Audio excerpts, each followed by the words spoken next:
Vehicles are getting crazy expensive these days, and it was made worse from the COVID pandemic. And people were flushed with cash. They had gotten stimulus checks. The rent moratorium was in effect. A lot of people were taking unemployment money from the government. So people were flushed with cash, and they would go to dealerships and they'd buy a new car. The dealership was charging crazy markups, people paying $20,000 over the MSRP, $30,000. And it's starting to catch up to people today. Some people, they're paying over $1,000 a month for a car payment. I read somewhere that almost 50% of people who are making a car payment on a pickup truck today, they're paying over $1,000 a month on a car payment. On a car payment. It is absolutely crazy. Matter of fact, the average used car payment right now is $525 per month. The average monthly car payment for a new car is about $742 per month. Absolutely crazy. I mean, like 10 years ago, that was a rent for an apartment, even like a 2-bedroom apartment in many places. And there's people out there, they're paying $1,200, $1,500 a month plus for a car payment. That doesn't even include the insurance and the gas, the maintenance, and all that other stuff that goes with it. So what about getting an older car? What about a 90s car, for example? And not to say that cars that were built in the 2000s aren't reliable, because they are still very reliable. They're certainly a lot more reliable than the brand new cars that they're making today with the lane assist and the, what do they call that? Auto start or auto stop or whatever. Those cars that when you get to a red light and you stop, your car turns off. And I don't know how it works because I don't have one of those cars. I actually drive an older car. But apparently a lot of people are fed up with those. And new cars, they're just rife with problems because there's just so many gadgets that they're building in these new cars these days. It's just absolutely crazy. Matter of fact, with new cars coming out for the 2026 year, every new make and model that comes out in 2026 is supposed to be equipped with breathalyzer technology. So if you get into your car, if you're driving a 2026 in the future or after 2026, and if you are intoxicated, your car supposedly is supposed to know. So I don't know what that means exactly. Are you supposed to blow into a tube every time you start your car, no matter what? I don't know. It sounds ridiculous. It was something that Joe Biden passed with the infrastructure bill. I think it might have been signed a year ago, if I'm not mistaken. It was a more recent bill that he had signed, and it's supposed to go into effect for 2026 vehicles, which kind of sucks for people like me who don't drink. I mean, it's completely pointless in my opinion. Plus, what about the people who smoke weed all day? Weed does impair your driving. I know it doesn't impair it nearly as much as alcohol. Being drunk and driving around is a lot more dangerous than smoking a few joints and driving around. I mean, you'll get pulled over for going like 20 miles an hour under the speed limit, if anything. So, but that's not to say that people don't get into accidents when they're impaired by not only smoking weed, but there's people that do harder drugs or they pop pills or, things like that. So, I mean, the car's not going to be able to tell if you're impaired with any other substance. I mean, I get the whole alcohol thing. It's very common. Alcohol is everywhere. It's advertised all over the place. A lot of people do drink. And I understand it's got good intentions, but I don't know, man. The road of, it's just the road to hell is paved with good intentions. That's what I was trying to get out.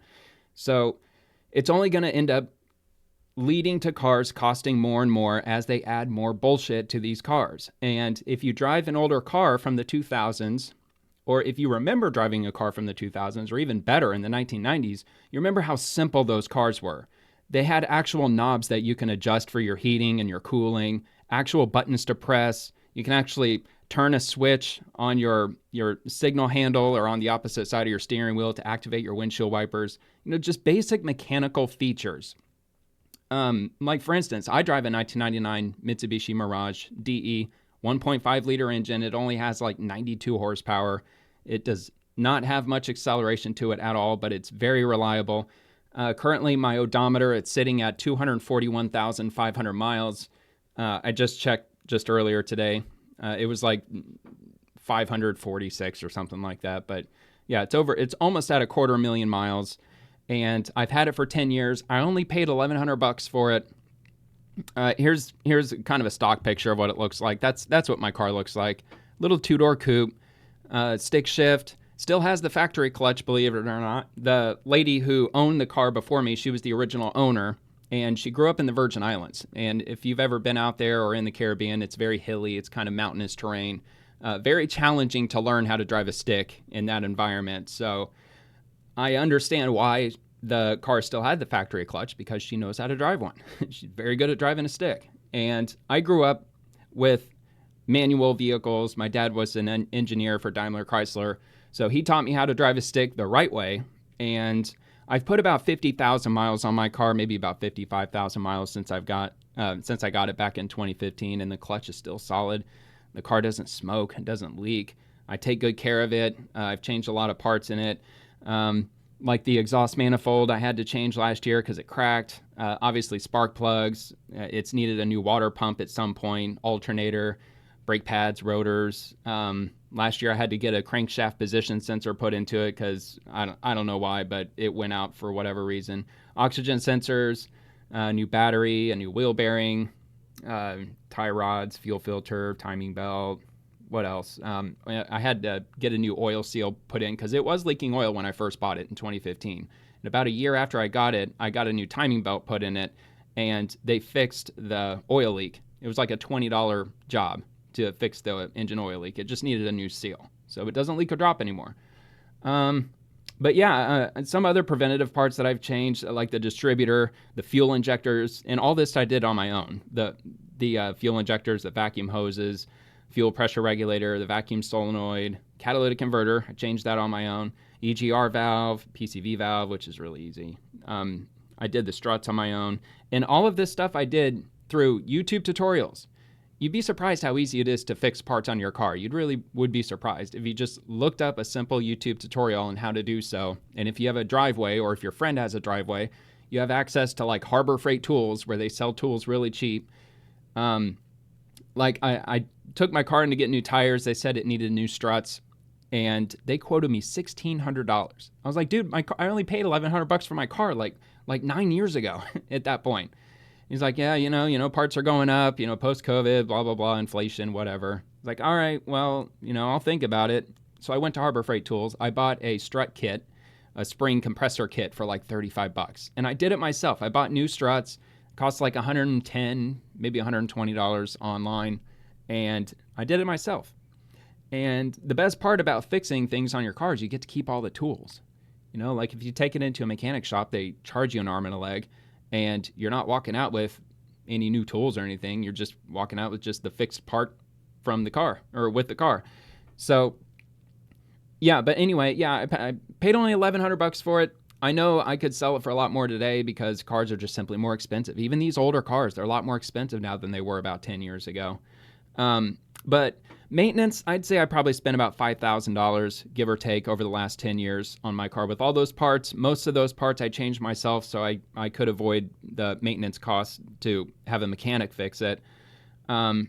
So including the $1,100 I paid for my car, it breaks down to about $51 a month. I mean, that's on average what I'm paying. And I've changed out so many things. The only thing that I can think of that it might need in the near future might be a starter or a fuel pump.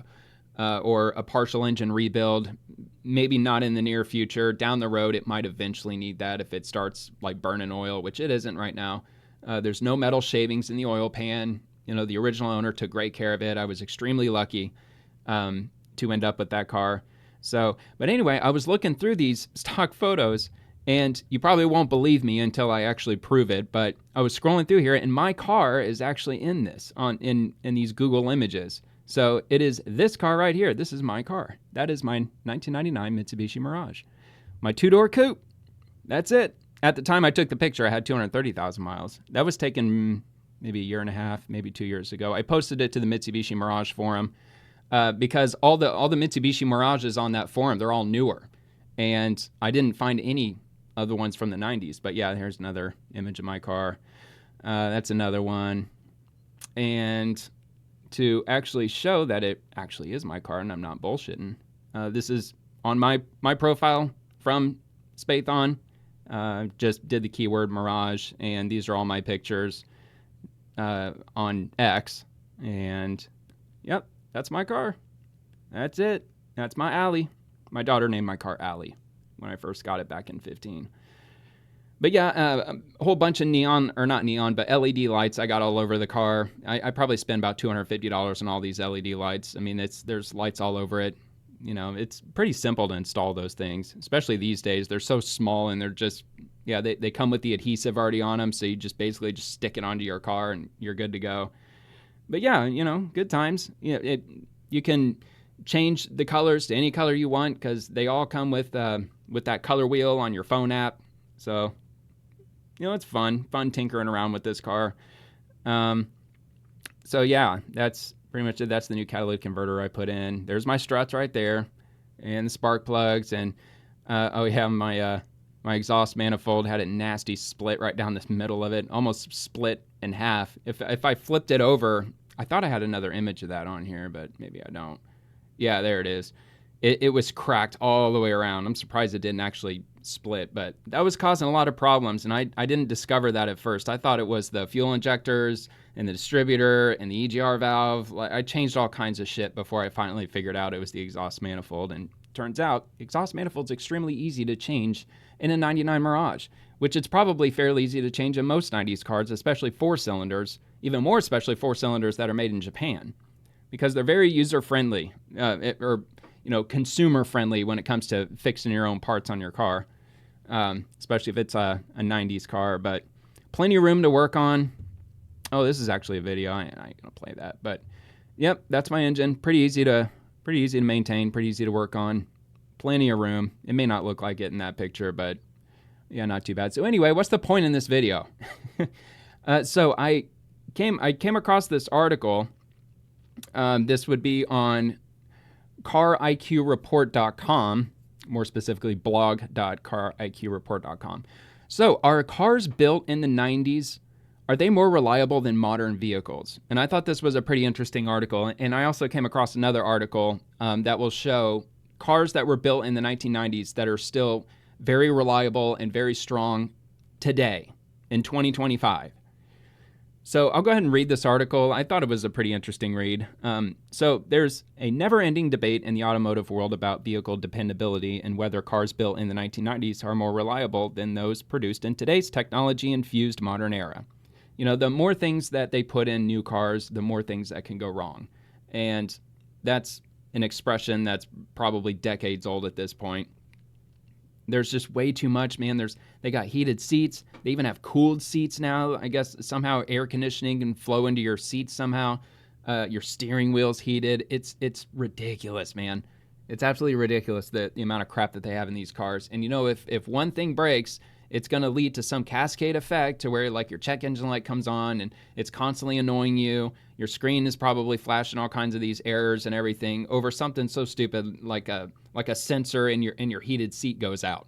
Now all of a sudden you got a bunch of other ridiculous problems, and you're not going to be able to fix it yourself, at least not easily. So you're going to have to take it to the dealership, and they're going to charge you God knows how much money just for a simple like little $5 sensor. Anyway. So while newer vehicles come packed with technology, efficiency, and safety features, you know, safety is always a good thing, many car enthusiasts and mechanics argue that the simplicity of 90s cars make them more reliable in the long run. But is there any truth to this? Let's explore why cars from the 90s are often perceived as more reliable while also considering what modern vehicles bring to the table.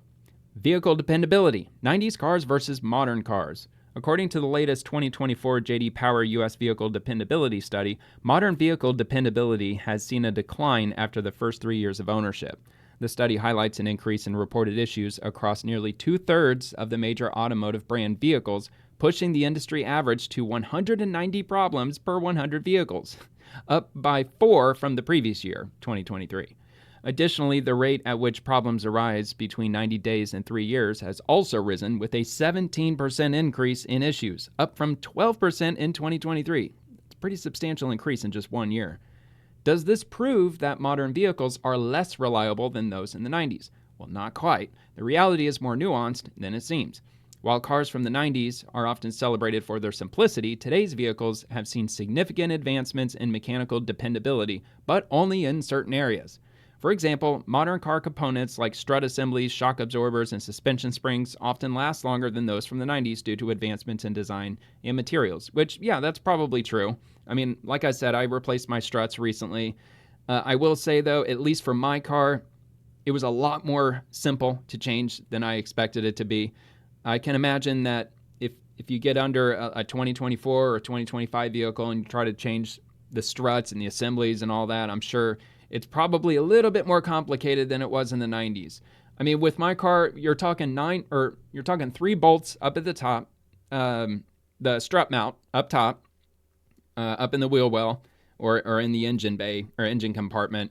So there's 3 bolts there, and then there were 2 bolts at the bottom of the strut, and that's it. It's just 5 bolts. Comes right off, and then you put the new one on. Of course, you have to use that spring compressor thing to squeeze the spring down. And as long as you do it the right way, some people say it's dangerous, but not if you pay attention to what you're doing. It's actually really simple.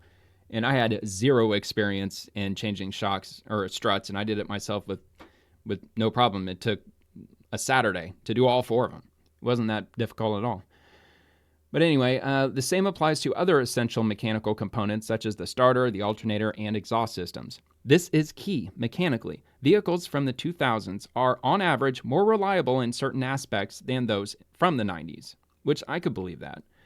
However, because modern cars are packed with electronic systems such as infotainment systems and sensors, safety features, there are more opportunities for electronic malfunctions, and they often do malfunction. These issues drive down vehicle manufacturer reliability ratings as owners report problems with these high-tech parts more frequently. In many cases, components that have been refined over time are now being redesigned with sensors, all in the pursuit of environmental benefits. Yeah, that's really what's killing the quality of cars these days. Subaru's thermal control valve fiasco is a clear example of this. The same with EGR systems, especially if people who are driving turbos, or not turbos, diesels. People who have a diesel vehicle, with all these EGR systems, these environmental systems, where it takes the exhaust that your car is trying to exit out of the vehicle and it recirculates it right back into your engine again for the environment. So that way it can burn off, whatever emissions that it otherwise would have just poured out of the tailpipe. They're trying to recirculate it into the engine over and over, and it's causing tons of carbon buildup, and it's causing engines to break down way sooner than they otherwise would in the first place. So, I mean, you can bypass the EGR valve, but not in a newer car. In a newer car, your car probably won't even start if you try to do that. So anyway, outsourcing of components. Also a huge contributing factor affecting vehicle dependability is outsourcing of components. In the 1990s, car manufacturers tended to produce a larger portion of their parts in-house. Absolutely. I think 100% of the parts that I've replaced on my car, probably 12, maybe 15 parts at this point, they all had the Mitsubishi logo on them. It all said Mitsubishi Motors Incorporated or company or whatever. Even my windshield. My windshield had the Mitsubishi logo. And yeah, I know my car was imported from Japan. I know it was 100% built and assembled in Japan. And I'm assuming, every part that I've looked at so far, it says made in Japan, or it says Mitsubishi Motors, or a combination of the two, or both on the same part. So yeah, I'm sure today you'd be pretty hard pressed to find a vehicle that has the majority of its parts made in one single country. So anyway, estimates suggest that back in the 90s, around 60 to 70% of a car's parts were produced in-house by the automakers themselves. In contrast, the automotive industry has seen a significant shift toward outsourcing, with many manufacturers now relying heavily on a global network of suppliers. And companies are starting to find out the hard way, man, that's probably not the way to go, because you can't be in full control of those other companies that you're outsourcing these parts to. You can't really control what they do. They're their own independent company. Whereas an auto manufacturer, if they're building all their parts in-house, they can oversee the quality of these parts and whatnot. And Nissan, they're finding out the hard way. They're about to go out of business. A lot of it has to do with their CVT transmissions, which I'm pretty sure they don't build those in-house. I'm pretty sure that they contracted a separate company to build those for them, and it's about to run their company into the ground. So anyway, in fact, it's estimated that around 70 to 80% of parts in modern cars are outsourced. This change has been driven largely by the need to reduce costs. The only reason there's a need to reduce costs is because all this environmental shit that they keep regulating with these cars. With the new cars that are coming out in 2026, I don't know the exact MPG right offhand, but I know it's well over 40. It might even be over 50 miles to the gallon at this point. It's insane. That includes pickup trucks, by the way. So if you wonder why the V8 is disappearing in pickup trucks, that's why. Because the EPA is requiring all vehicles to get well over 40 miles to the gallon. Otherwise, the companies will be heavily fined, or probably a combination of different fines and levies and who knows what. Or they might just flat out refuse to allow them to sell their vehicles in the U.S. But yeah, it's getting absolutely crazy, and they're over-engineering these cars in all the wrong ways. They're over-engineering them with the environment in mind and not with reliability in mind. And it's ruining the entire industry, and it's turning cars into basically like disposable cameras. Remember disposable cameras where you would buy one for like $10, then you would fill up the roll of film that's built into it, and then you drop it off at like a CVS or a Walgreens. They're making cars like that today, just like they're making everything else, small appliances, toasters, pretty much whatever that you can buy. They're not built to fix and maintain. They're built to just replace when they break. And how is that good for the environment? That they build an entire vehicle and then it breaks down catastrophically, and then you find yourself buying a new car every 10 years. I just don't see how that's good for the environment in any way. But anyway, I'll digress. So let's see, where was I? While outsourcing of vehicle components has increased, quality control issues have also become more prevalent.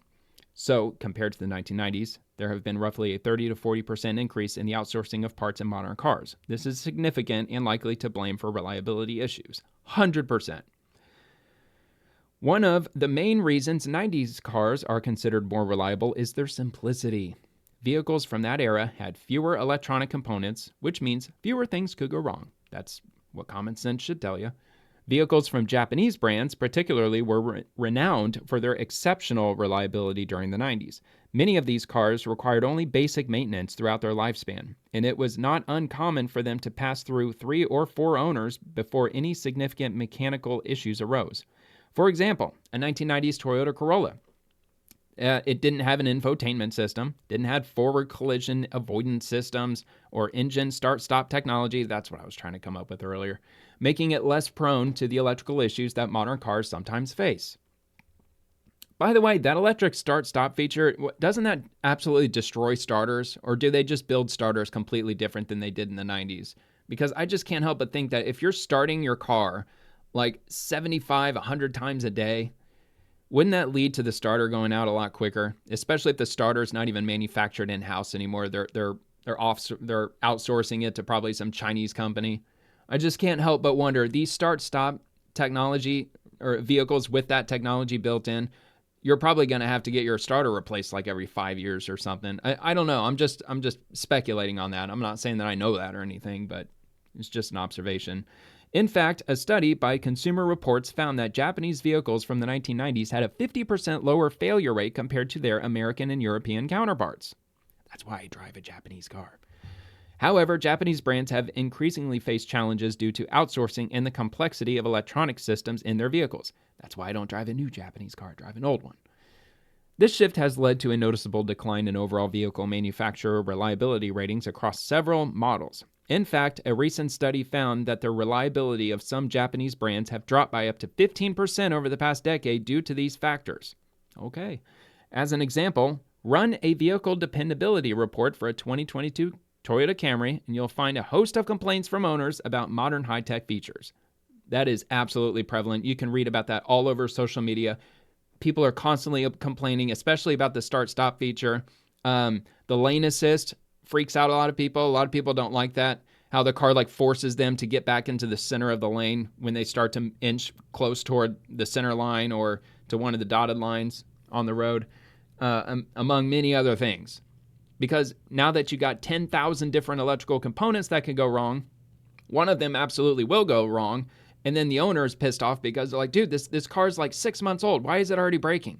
Because there's too much stuff in it. So yeah, it's irritating people. So anyway, features that vehicles from the 1990s never had. So yeah, if you're driving a vehicle from the 90s that doesn't have start stop or lane assist or collision avoidance and all that, if it's not there, it's not going to go wrong. So anyway, additionally, 1990s era engines had simpler designs, making repairs straightforward and more affordable because the EPA wasn't getting as involved as they are now. This simplicity is a key reason why many 90s cars are still on the road today. According to a How Stuff Works article, modern cars with their electronic systems may be more efficient, but the added complexity increases the risk of malfunctions, particularly as vehicles age. And just to stop for a second, it's not only because of the EGR, the recirculation of your vehicle's emissions back into the engine. It's also because a lot of newer vehicles, they're built with what's called a GDI engine, which stands for gasoline direct injection.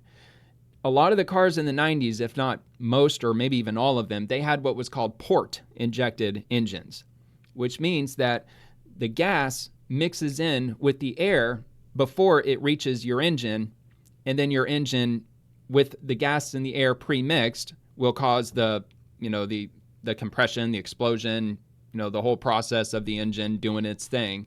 Whereas with GDI engines, the gas actually sprays directly into the combustion chamber while the air is funneled in, but the gas is sprayed directly into the chamber. But with a port-injected engine, the gas is not sprayed directly into the chamber. The gas is sprayed, along the air intake system before it even reaches the combustion chamber. I don't know the science behind all that, but I know with GDI engines, that causes a lot of carbon to build up very quickly, which can ruin the longevity of your engine. Plus, GDI engines, the ones that are more modern these days, they're under a lot more pressure. It's like 150 pounds per square inch of pressure, like where the combustion chamber is. Whereas with port-injected engines, they're only like 15 or 20 pounds or PSI. So they're under way less pressure, and the gasoline's not being sprayed directly into the combustion chamber. So the port-injected engines, long story short, they're a lot more reliable than GDI engines. They're way more reliable. Like they'll go potentially hundreds of thousands of miles, as opposed to a GDI engine, which you still could maintain. They buy it's called a GDI intake spray. I think it's by a company called CRC. You can pick it up at like AutoZone. They're like $10-15 for a can of it. And you can take apart your air intake, like where your air filter is, and you can spray that into your throttle body. And with the engine running, you got to keep the engine up at 2,000 RPMs while you're spraying it in there. And that's supposed to clean out your carbon buildup. But if you do that after the carbon's been building up for 100,000 miles, it's probably not going to do a whole lot. So you almost, like if you have a GDI engine, you really would need to buy that spray like every 10,000 miles and spray that into your engine just to keep it free of carbon buildup. If you do that, maybe your car will last longer. But see, with all that pressure that they're putting into these engines, because they're trying to maximize the fuel efficiency and they're trying to maximize the horsepower. As far as I know, that's why these GDI engines are put under so much pressure with the fuel intake and the combustion chamber to try to get more horsepower out of it. But is that going to cause, I don't know, like the piston rings to go out sooner? Or, are these brand new cars going to require an engine rebuild a lot sooner than vehicles from the 90s? Yeah, probably. Because they're under a lot of pressure, for one, and because people let's be real, people don't take care of their cars like they should. Most people, probably 80, maybe even 90% of people, if you ask them, when was the last time your power steering was changed, your power steering fluid? Or when was the last time you changed your coolant? I bet at least 80% of people would say, I don't have a clue. I don't even know if it's ever been changed. Well, how many miles are you on your car? 120 or 150 or whatever. I mean, the average everyday people, they'll get their oil changed, and often they'll go to a place to get their oil changed. And some people, they're like, I'm not buying the snake oil. No, I don't want an air filter. No, I don't want a new turn signal light bulb. No, I don't want any of that add-on crap. Just change my oil. I mean, hell, in 2025, it's like, how much is it now? It's like probably like $60 to get a freaking oil change these days. But I changed my own oil in the driveway. It's like you could buy a jug of it at Walmart for like $18. Get an oil filter for like $5, I think, for the most part. It's actually not It's still expensive, $25. I mean, 10 years ago, you could go to Walmart and get your oil changed for like $18, something like that. I don't know the exact amount, but it wasn't expensive. But yeah, if you go to get it changed somewhere else, like they'll tell you, we recommend you have this change, you have that changed. I know Jiffy Lube, they are infamous for that. They're notorious for saying like you should get your fuel system flushed out, you should get your coolant system flushed out. Of course, they charge an arm and a leg for it. But yeah, I mean, most people aren't going to do that on their own, you know. So anyway, for home mechanics and DIYers, 90s cars are a dream. The introduction of onboard diagnostics, the OBD2 systems, in 1996 made troubleshooting easier than ever. And these vehicles were designed in such a way that made most repairs accessible without requiring special tools. In contrast, modern cars often need specialized diagnostic equipment to identify problems, not to mention the time needed to remove all the protective coverings to even get to the engine. Additionally, the cost to fix modern vehicles often requires more expensive parts and labor. According to Progressive's Insights, older vehicles were easier to maintain because their components were simpler and more universally compatible. Yes, more universally compatible. Yes, they were also more simpler because just, the times have changed. Back then, 20th century compared to the 2020s. Of course, things are more complicated now than they were back then. Plus, just the basic materials. Things are made a lot more out of plastic today as opposed to back in the 90s where a lot of parts were still made out of metal, which would contribute to them lasting longer. Plus, at least with my car, with it being an economy car, it is user-friendly as far as maintenance is concerned.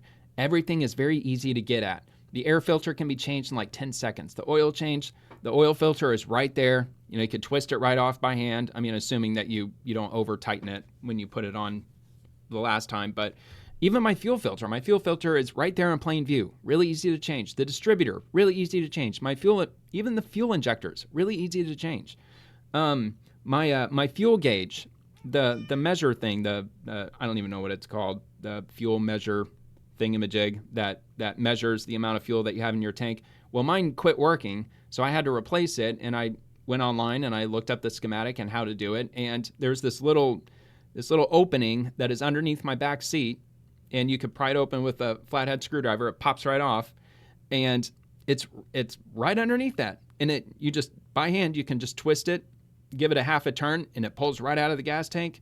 You take it apart, or you undo the wiring harness. You click the wiring harness onto the new one, you slide it in, give it that quarter turn, put the lid back on, good to go. Super easy. Didn't have to drop the gas tank, didn't have to get all crazy with taking apart half the vehicle just to get that little sensor put back in. Very easy to work on. That's one thing that I really like about driving an older car like this because, it's I'm starting to understand why they call them economy cars. Not only because they're cheap, but because they used to engineer them in such a way that they wouldn't cost a lot of money to maintain. Because back then they understood that if somebody's buying an economy car, they're probably buying it because they're on a budget, because they can't afford very expensive fixes. Especially when it comes to like German-made cars, for example. They're notorious for that. To get the starter replaced, they're going to have to rebuild half the entire freaking engine or tear the whole thing apart just to get to it.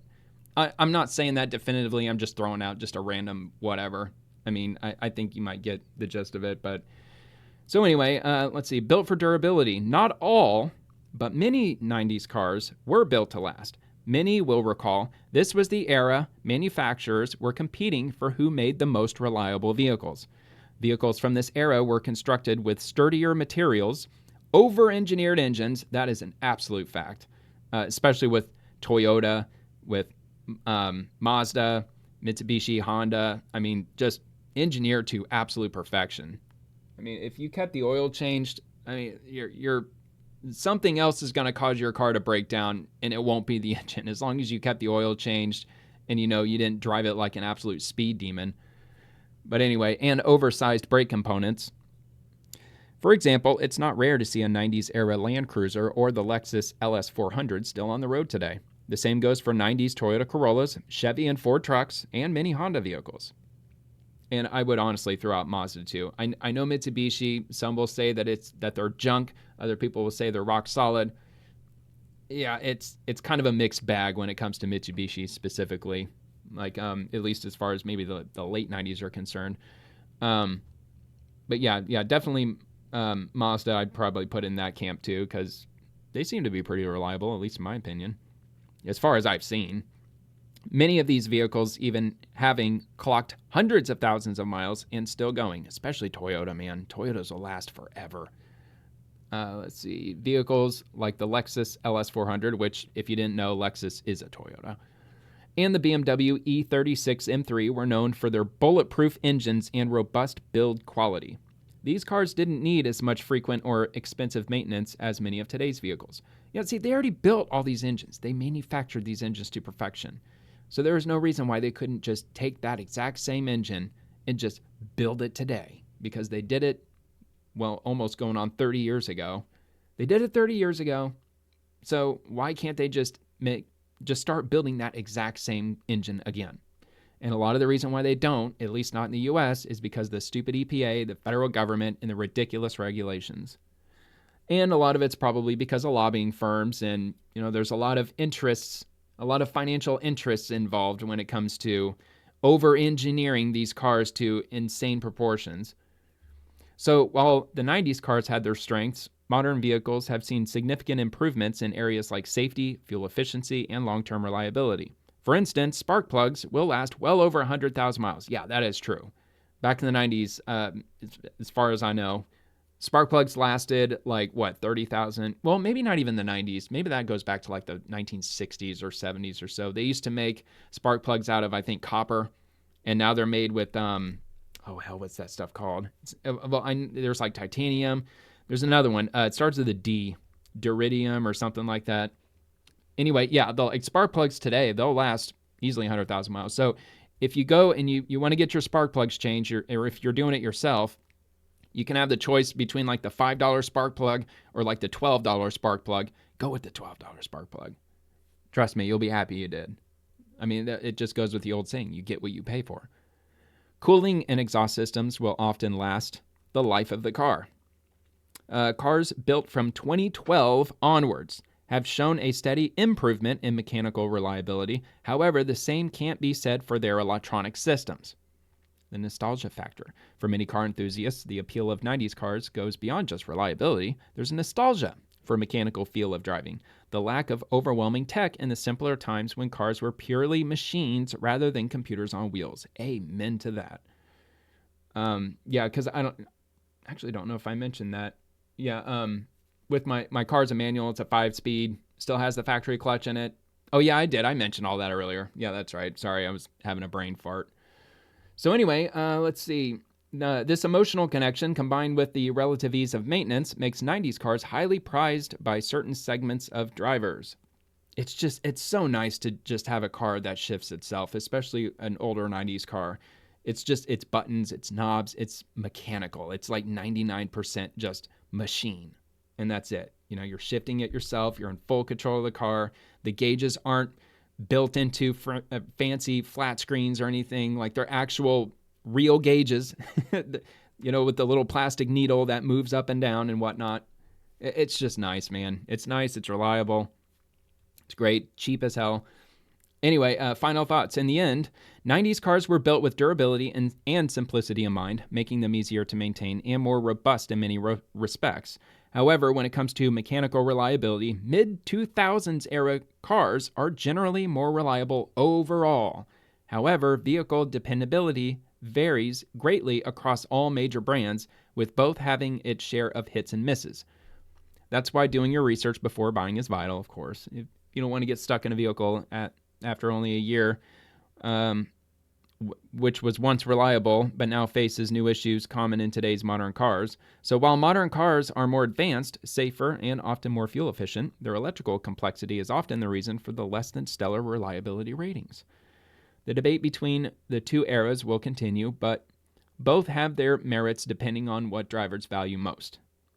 And yeah, would you take the simplicity of a 90s car or the advanced tech of a modern one? No, dude, 90s all day long. 90s all day long, especially when back then they made their parts in-house. Today they're contracting them out to God knows who, all over the place. And that just makes for more and more and more headaches. And that's probably a large reason why cars are not reliable, combined with the environmental issues. the federal government getting involved and trying to micromanage the auto industry. It's making things way worse. Yeah, I would definitely stick with 90s cars all day long. So, yeah. Plus, there's the car insurance, a lot cheaper. I don't know about car insurance in other states. Well, actually, I kind of do, because state of Florida, apparently, as far as I know, the state of Florida has the highest car insurance rates in the country. And with my car, my 1999 Mitsubishi Mirage DE 1.5 liter coupe manual, my car insurance currently is about $42 a month. Now, I haven't had an accident in forever. Back in 2009, I bumped into somebody who shouldn't have stopped when they stopped. Anyway, I bumped into them, left a little nickel-sized dent in their bumper. That was the only accident that I've ever been in where I was at fault. Not that Florida's an at-fault state. We're a no-fault state, whatever the hell that means. I mean, people still don't even understand what the hell that means. Kind of myself included, really. But yeah, anyway, yeah, $42 a month, as long as you have a clean driving record, And I mean, I am 40 years old. I mean, I'm not my early 20s. Of course, insurance is going to be a lot more expensive, even with the 90s car, if you're a younger individual. But that is one thing you can look forward to. If you have a car that was made in the 90s or even early or mid 2000s, your car insurance should be substantially cheaper. It will be paid off, ideally, and you won't have to worry about car payments, which, again, it was $525 a month for a used car. And what was it, like $750, something like that, for the new cars that are out there now? $742, absolutely crazy. And that's just on average. It blows me away. $525 a month for a used car. Yeah, it just absolutely blows my mind. And also, if you just happen to live in the state of Florida, I'm sure there's probably other states where they offer this benefit, but if your vehicle is at least 30 years old, it's qualified for the antique license plate. And if you buy that antique license plate, your annual registration for your vehicle indefinitely, if it's on the road for the next 15, 20 years, the annual registration is only $7.50. Doesn't matter what car it is. It could be a 30-year-old Ferrari, or it could be a 50-year-old Pinto. It could be whatever. Well, at least in Florida, they don't go by make and model when it comes to registering your car. They go by your vehicle's weight. So, I mean, you could be driving a new Bugatti, or you could be driving a 2024 Mirage or a Nissan Sentra or something. You're going to pay the same registration. It's like $28 a year. It's awesome. It's absolutely awesome. Because there are states, as far as I've heard at least, they'll charge $200, $300, $400 a year just to register your car. I think maybe it's in California, perhaps, that they actually charge, like, it's like 1% of your entire vehicle's price or its value or however much you paid for it. I don't remember the exact the exact thing that they actually attach to that, but yeah, apparently the registration on an annual basis is crazy. But plus, you do have emissions to worry about. So if you're looking into buying a 90s car, you have to keep that in mind too. If you live in a state where they do emissions, you're going to have to take that into consideration. If you're going to buy one, take it into a mechanic. Regardless, no matter what, you should take your car that you're looking at to a mechanic to get it inspected. It's going to cost about $100, give or take. Just let the owner know that you want to test drive it. But while you're test driving it, I want to just run it by the X mechanic shop. Obviously give them the name or whatever. So I just want to run it over there, just have them do like a run through, just so I know what might be wrong with it. And if the seller says, well, no, I don't want you to do that, well, then don't buy the damn car, because they're obviously trying to hide something from you. I mean, somebody's selling the car and they claim that it's in perfect running condition. They should have no problem at all with you taking it. Plus, if you say, well, I want to take a pass because the mechanic said A, B, C, D, E, F, G. Well, now the owner knows definitively what's wrong with their car. So they could either fix it themselves, or they could just be aware of that for the next person that comes to buy it. But yeah, that's definitely a good recommendation. Find a mechanic that you trust, one that has no skin in the game. They don't have a dog in the fight. They're just observing the car. They're just checking it out. And I would ask them just a typical question like, would you trust your mother to drive this car? Is this a car that you would be okay with your mom driving on a day-to-day basis? And they'll tell you everything. I mean, that's what you're paying them for. Probably takes about maybe an hour, 45 minutes, maybe an hour for them to go all around the car and take a look at everything and see what might be wrong with it. So it's definitely worth it, especially if you live in a state where emissions are an issue. Because, I mean, I never have. I've lived in Florida my entire adult life, so, I mean, we've never had emissions inspections or anything like that here. I mean, if it's got working headlights, taillights, it's illegal, basically. I mean, everything from a high-end supercars all the way down to freaking golf carts. They're illegal. You can drive them on the road. So anyway, I'm going to stop talking. That's about all I got. So thanks for checking out the video, and see you next time.